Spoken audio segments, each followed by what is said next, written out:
The Sega Saturn existed. It feels like a dream, but it did exist. And a good chunk of the games also feel like some sort of dream. And when I think of the dreamlike games of the Sega Saturn, I think of Nights into Dreams. But in second place, I think of Lunacy. Lunacy is a walk and touch things game. It's close to a point and click, except for there is no mouse. So it's a walk into things and touch them game.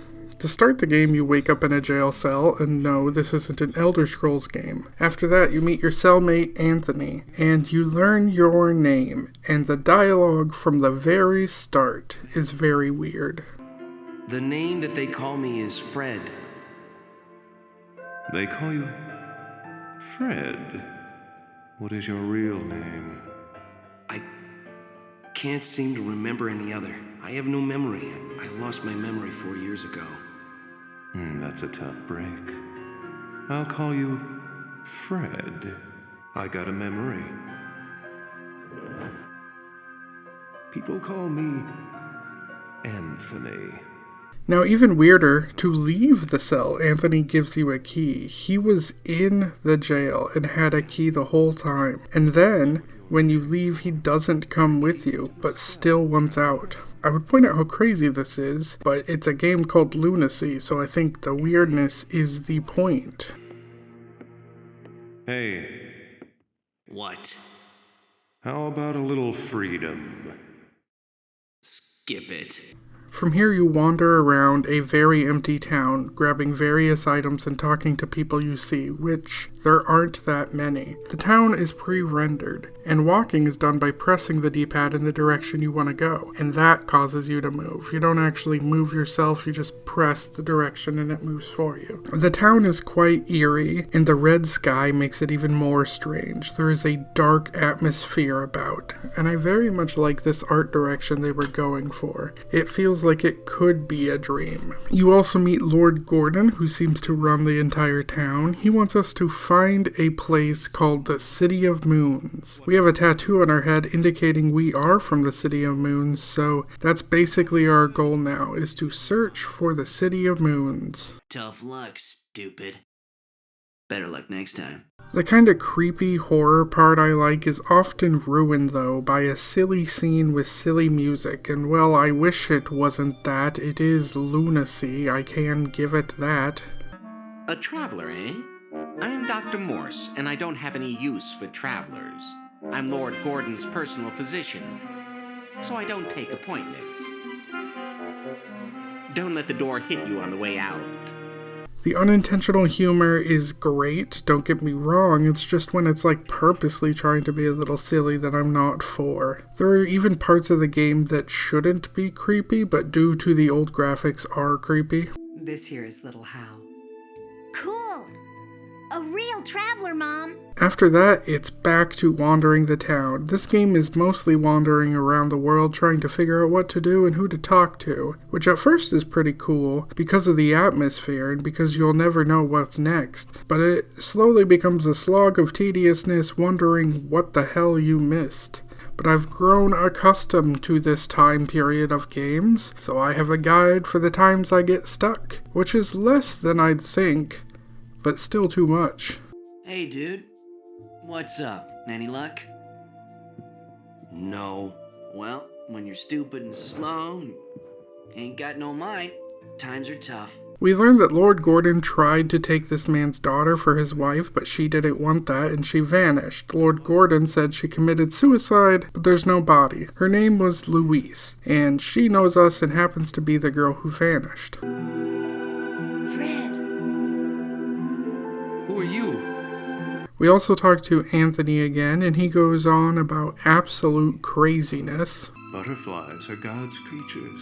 Each one contains the soul of a reincarnated human. Really? Human spirits that are pure return as butterflies. How lovely to collect and preserve them. One funny thing is all the conversations are super short and end with someone walking away, and often you get wacky music with it. I need to find the City of Moons. What do you know on it? Ah, the City of Moons. The stuff that dreams are made of. Here, even the littlest child knows of it.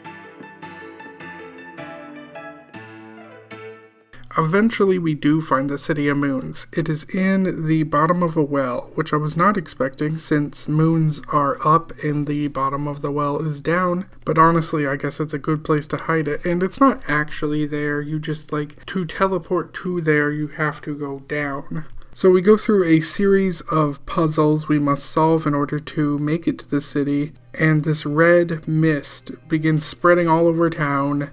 And it teleports everyone, and we move to the second disc in the game. Now, the City of Moons isn't what I expected at all. First off, it's super empty, and that's not really what I picture when I picture a city. And second off, it's less of a city and more of a series of towers that connect to each other. We meet Ray and Meg, which are two spirits that explain to us that every 4 years someone gets to go to the City of Moons. But this time, too many people came here, so we need to send them back to the real world because despite me not seeing people, the city is apparently overpopulated. Now, remember how I said I was actually doing pretty well without a guide and just figuring shit out? Well, Disc 2 is different. Everything kind of looks the same. It's easy to get lost. I didn't like it as much. Plus, there are paintings that are one-way teleporters you gotta use, and there are multiple levels, and at some point you gotta jump down this huge pit and do a superhero landing to move on. It's a lot. I recommend either using a guide here, or making your own map. The puzzles really aren't that hard. You'll be able to figure them out pretty quickly. Except the music box one, that one is pure luck, so save before you even attempt that. But the puzzles are fine. The hard part is knowing where the hell you are, so I recommend drawing a map of some sort. There are also various puzzles on how to make your friends not die. One guy is stone and you gotta unstone him. One guy can't leave unless you give him a gem. And remember the lady who asked us to take her with us? She just doesn't fucking believe she's there, even though where the hell else would she be? She asked us to take her with us. She was teleported to there. I told her where it is. Why? What?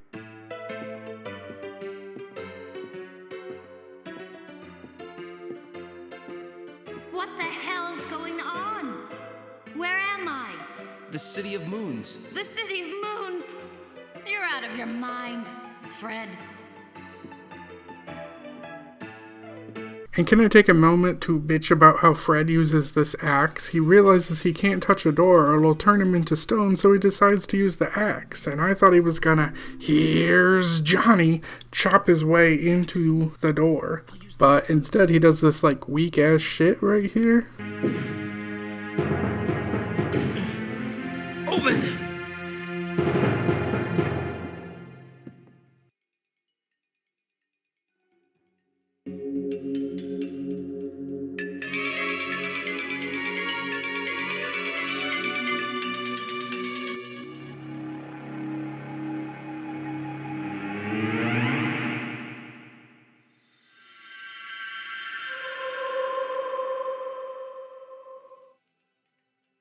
That right there is the scariest thing in the game, and it will never get scarier than that. Now, the atmosphere here is also creepy in its own way, but in a different way. This place feels abandoned rather than feeling like some strange realm of hell. Eventually, we learn something interesting, though, and that's that there are a lot of people here. Some are the towers, some are the rugs, some are butterflies. Their souls are all in those things. Anthony was right. The butterflies are people. He was not insane. This is actually really interesting and threw off my expectations. I was deceived. It is filled with people.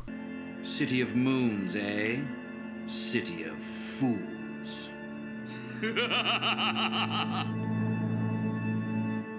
And I gotta say, there is a charm to these graphics. They must have been insane to see back then. I mean, presently they look dated as fuck, but there is a beauty to them, and I think I would have been impressed if I knew the game existed back then. Actually, I would have probably been too young. Anthony informs us of his love for the butterflies, and how that this place is perfect, and how he is never leaving. Which makes me wonder, what is this place even? Is this an afterlife, but only for a select person every 4 years? What decides if you're a butterfly or a rug? What is there even to do here? Is the real world even the real world? How does Anthony know about the butterflies in the soul? Also, did I mention Lord Gordon is here and he's trying to conquer the City of Moons? What is there even to conquer? And why? Don't worry, all these questions will for sure be explained. I haven't heard a joke that funny in a long time. Now it's time to defeat the bad guys. Lord Gordon kills one of his people, and the rug kills the other. We free all the butterflies, we rush to meet Lord Gordon, and here we also find Louise, who is trapped as stone. It turns out that that little girl spirit was a representation of her, which is stupid because I literally saw an actual representation of her spirit talk to me earlier. We learn that Louise was supposed to marry Gordon, and that he raped her. Shortly later, she met Fred. And Fred knew he couldn't beat Lord Gordon, so he sought out the City of Moons. But you know, one soul is only allowed there every 4 years, so Fred had to go back to the real world so he could return again in 4 years. Problem was he just forgot. It kinda gave him amnesia when he returned. So that's how Louise vanished. As to why she's presently made of stone, who the fuck knows? We then fight Lord Gordon, which isn't really combat, it's just choosing the axe repeatedly over and over again in our inventory until we win. And how do we win? I'm not really sure, because we just kind of emanate a bright light from our body that kills him. Then Fred's spirit leaves to be with Louise, who isn't stone now.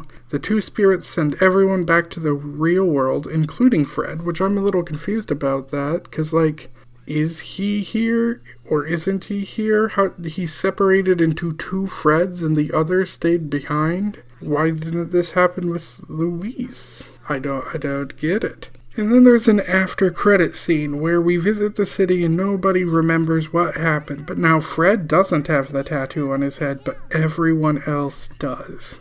Except Anthony. He both remembers what happened and is tattooless, and that's how the game ends. So how do I feel about this game? Well, I really wasn't into the gameplay at all, or the combat, and the story had things I like, but overall didn't quite hit for me. I feel like it had potential, but it just wasn't quite there. I'd much rather watch someone else play this than play this myself, and it does provide plenty to talk about though. Lots of theories and guesses about things that you can come up with. Like, is the real world even the real world? You got butterfly souls in the other world too. Unless it's some sort of reincarnation thing, and also I don't think Anthony's human the way the others are. He's possibly an angel or something. Because he keeps having knowledge of things he shouldn't have, but he also isn't here on his own accord because he'd rather be in the City of Moons, and he knows all about it, even when not there. He clearly belongs there, but for some reason is stuck in the other world, and I find that interesting. I mean, overall, this is a neat experience, but like I said, I don't really like its gameplay, and I don't know that the story's good enough to be great or anything. I think in terms of recommendations, I recommend you watch someone else play it and don't bother with it, but that's just my thoughts. You can do whatever the fuck you want.